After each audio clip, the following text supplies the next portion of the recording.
안녕하세요. 주식유치원 야너주의 김파고입니다. 오늘 공모주 투자반 영상에서는 다음주 월요일 화요일날 무려 4개 종목이 동시에 청약을 진행하는데 도대체 어떤 기업을 선택할 것인지 따져보는 영상 일부 편입니다. 11월 24일 화요일에는 우리가 차분한 옥석 가리기 그리고 치열한 눈치 싸움이 될 것으로 전망이 되는데요. 그 이유는 무려 4개의 종목 NFC, 포인트모바일, 클리노믹스, 앱코가 동시에 청약을 진행하기 때문입니다.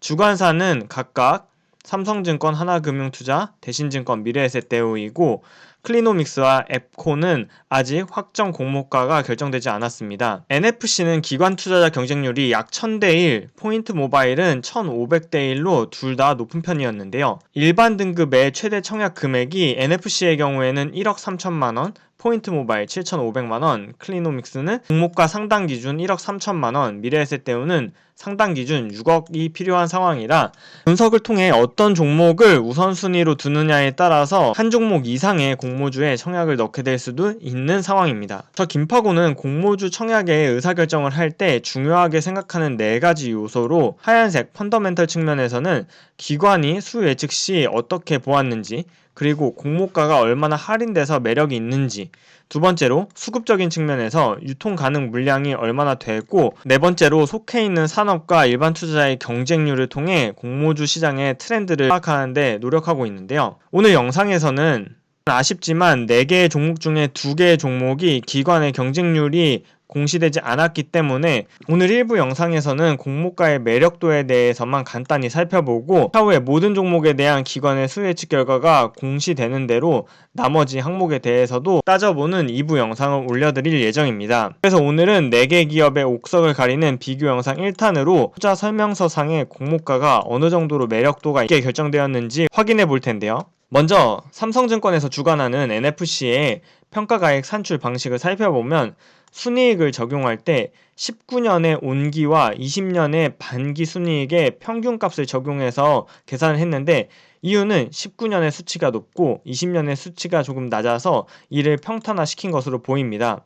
적용했던 PER은 25배라 평가가액은 대략 16,000원으로 결정이 되었는데, 이를 16% 할인해서 공모가 13,400원에 결정이 되었고, 이는 시가총액 1230억에 해당하며 2020년 예상순이익을 50억으로 봤을 때 PER 25배에 해당해서 비교 기업에 산정된 PER가 크게 다르지 않습니다. 신규 상장 공모주의 경우에는 비교 기업들보다 매출액이나 영업이익이 낮은 경우가 많기 때문에 비교 기업의 PER 수치와 큰 수치를 적용했다는 건 공모주가 매력적으로 싸게 결정되지는 않았다는 느낌입니다. 여기서 2020년 하반기 순이익 50억을 정말 달성할 수 있을지 회사의 과거 경영 성과를 잠시 살펴보면 2019년에 회사는 매출 330억에 영업이익 68억을 기록했고, 꾸준히 매출액이 성장하고 영업이익률도 16% 이상 달성해 왔기 때문에 올해 상반기까지 영업이익 30억, 순이익 24억을 기록했기 때문에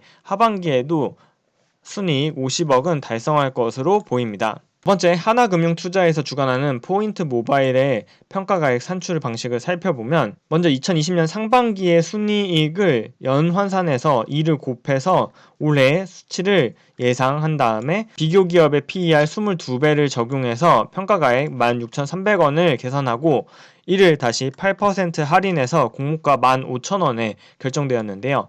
이는 시가총액 1250억에 해당하고 2020년 예상순이익 60억을 기록할 것으로 전망했을 때 PER 20배의 기업입니다. 포인트 모바일 역시 비교 기업의 PER가 크게 다르지 않은 수치라는 점에서는 공모가가 크게 할인되어 결정되지는 않은 것으로 보입니다. 포인트 모바일 역시 과거 경영 실적을 토대로 2020년 과연 순이익 60억을 달성할 수 있을지 살펴보면 2019년에 매출 600억에 영업이익 90억, 순이익 85억을 기록했고 상반기에만 매출 300억, 순이익 31억을 기록했기 때문에 올해 60억은 달성 가능한 목표로 보입니다. 세 번째, 대신증권에서 주관하는 클리노믹스의 경우에는 제약바이오 섹터에 해당하는 기업이라서 미래 추정 순이익을 계산해서 이를 비교 기업의 PER 30배를 적용해서 18,600원을 계산해낸 다음에 25%에서 41%로 할인하여 공모 희망 밴드를 산정한 상황입니다. 공모가 밴드는 시가총액 1,500억에서 1,900억에 해당하는데요. 미래의 추정 이익인 만큼 과연 이 수치가 적절한 것인지는 검증하기가 매우 어려운 상태입니다. 클리노믹스의 3년 뒤, 4년 뒤에 미래 매출을 추정하기는 비전문가인 투자자로서는 매우 어렵습니다. 그래서일까요? 보통 제약 바이오들은 매출을 추정하기가 매우 어렵기 때문에 가치 산정이 어렵고, 이는 바꿔 생각하면 주가의 상단도 정확하게 산정하기 어려워서 투자 자금이 제약 바이오 섹터로 몰릴 경우에 주가의 오버슈팅이 자주 일어나는데, 이는 7월 이후 상장된 공모주 수익률 탑 10 중에 무려 7개의 기업이 제약 바이오 섹터에 해당한다는 점에서도 또 한번 검증이 됐기 때문에 클리노믹스도 이러한 가능성을 내포하고 있습니다. 마지막으로 미래에셋대우에서 주관하는 앱코의 경우에는 최근 11개월의 실적과 올해 반기 실적의 환산의 평균을 가정해서 당기 순이익을 150억을 예상한 다음에 비교 기업의 PER인 18배를 적용해서 주당 평가가액을 28,700원으로 산정한 후 25%에서 15% 할인해서 공모가 밴드를 정해놓은 상태인데요. 이는 시가총액 2,100억에서 2,400억에 해당하고 PER로는 14배에서 15배에 해당하는 수치입니다. 미래에셋대우가 주관하는 공모주의 특징은 온라인으로 청약을 할 시 200%까지 청약을 할 수 있기 때문에 경쟁률이 타사 대비해서 매우 높게 나오는 경우가 있는데요. 7월 이후에 미래에셋대우가 주관해서 상장된 공모주의 상장일 당일 최고가와 종가를 바탕으로 수익률을 계산해서 경쟁률과 상관관계를 살펴봤더니 경쟁률이 매우 높을수록 주가의 최고가 수익률과 종가 수익률이 높은 반면 경쟁률이 낮으면 최고가와 종가 수익률이 대체적으로 낮아서 미래에셋대우에 주관하는 공모주의 경우에는 7월 이후에 경쟁률과 수익률의 상관관계가 양의 상관관계가 존재함을 확인할 수 있습니다. 물론 미투젠의 경우처럼 경쟁률은 1000대 1인데 종가 수익률이 마이너스로 가는 예외적인 경우도 있지만 경쟁률이 2000대 1 혹은 1600대 1 정도로 1500을 넘어가는 순간 그 수치가 매우 긍정적으로 나타난 점을 확인할 수 있었습니다. 경쟁률이 높으면 당연히 주가 수익률이 높고 낮으면 당연히 낮은 거 아니냐라고 반문하실 수 있지만, 제가 어제 올린 영상에서 분석드린 것처럼 올해 수익률이 가장 좋은 박셀바이오의 경우 일반 투자자의 청약 경쟁률이 96대 1이었고 피플바이오의 경우에는 51대 1로 매우 낮았는데, 두 종목이 공모가 기준으로 현재의 주가 기준 수익률이 매우 높습니다. 또한 경쟁률이 1000대 1을 넘으면서 공모주 흥행에 성공했던 IDP 핌스의 경우에도 현재 기준으로는 공모가 대비 주가가 하회하면서 경쟁률이 높다고 해서 주가의 수익률이 높거나 낮다고 해서 주가의 수익률이 낮음을 의미하는 것은 아님을 어제 말씀드린 점을 감안했을 때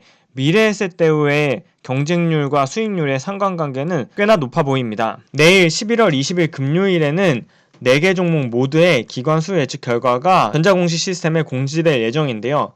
그렇게 되면 기관의 수요 예측뿐만 아니라 유통 가능 물량 비율, 그리고 속해 있는 산업에 대한 트렌드까지 이 4가지를 종합적으로 고려해서 4개의 기업 중에 어떤 기업을 선택할지 최종적으로 결정할 수 있을 것이라 봅니다. 과연 김파고의 선택은 4종목 중에 어떤 기업이 될지 2부 영상 내일 올려드릴 테니 기대해주세요.